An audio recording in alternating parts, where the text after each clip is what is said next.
Сәлем қыздар, бүгін біз сіздермен өте дәмді Наполеон тортын дайындаймыз.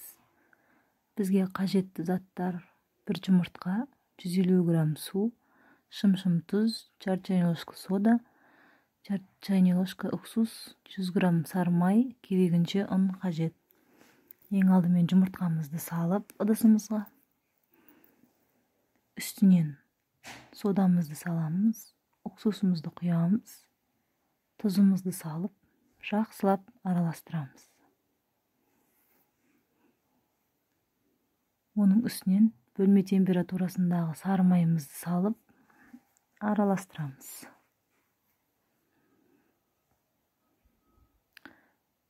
Қолымызбен араластырып, үстінен суымызды құйып, жақсылап араластырамыз да, үстінен ситадан өткізілген ұнымызды салып, жұмсақ етіп қамыр илейміз.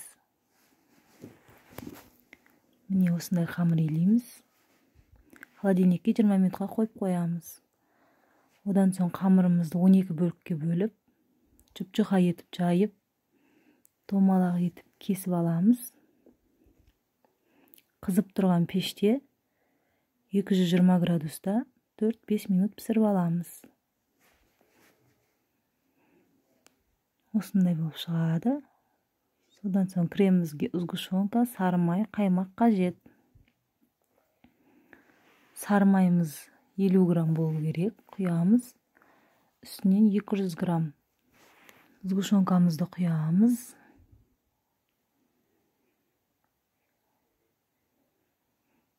Екі 250 грамм қаймақ саламыз.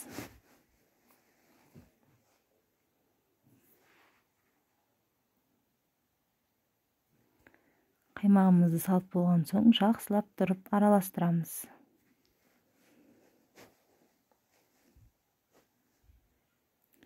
Бір келкі масса шығуы қажет. Одан соң қамырымызды қойып, үстінен щеткамен кремімізді жағып шығамыз. Бірінші слойды жағамыз.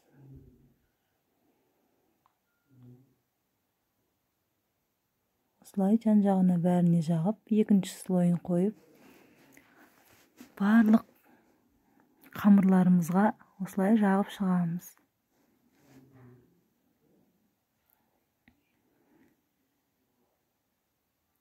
Менің видеоларым ұнап жатса, лайк басып, комментария жазып, тіркелуді ұмытпаймыз.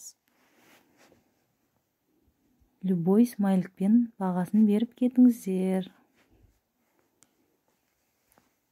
Ең соңғы бетіндегі слойды жағып болғаннан соң, үстінен кішкене басамыз. Содан соң жан-жағында артылған қамырымызды крошка етіп істеп аламыз. Содан соң бетіне жағып шығамыз. Холодильникке 1 түнге қалдырасыздар. Осындай болып шығады.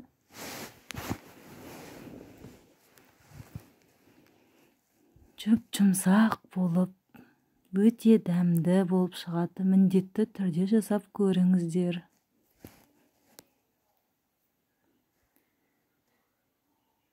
Осымен біздің Наполеон тортымыз дайын. Барлықтарыңызға ас болсын.